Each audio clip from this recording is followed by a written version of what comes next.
বনু ইসরাইল কাদেরকে বলা হয়? ইব্রাহিম আলাইহিস সালামের ছেলে, এক ছেলের নাম ইসমাইল, এক ছেলের নাম ইসহাক। ঠিক আছে?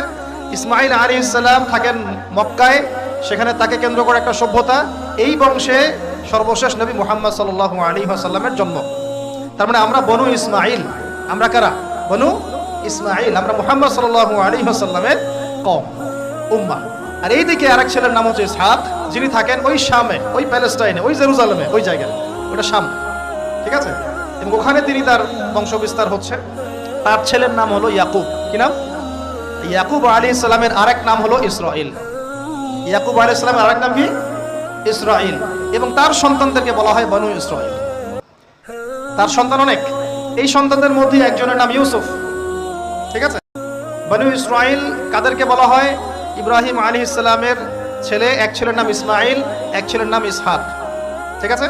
ইসমাইল আলাইহিস সালাম থাকেন মক্কায়, সেখানে তাকে কেন্দ্র করে একটা সভ্যতা। এই বংশে সর্বশেষ নবী মুহাম্মদ সাল্লাল্লাহু আলাইহি ওয়াসাল্লামের জন্ম। তার মানে আমরা বনু ইসমাইল। আমরা কারা? বনু ইসমাইল। আমরা মুহাম্মদ সাল্লাল্লাহু আলাইহি ওয়াসাল্লামের কওম, উম্মাহ।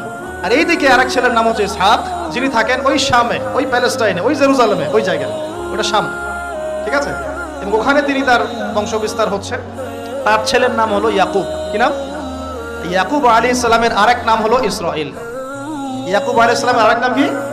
ইসরাইল। এবং তার সন্তানদেরকে বলা হয় বনু ইসরাইল। তার সন্তান অনেক।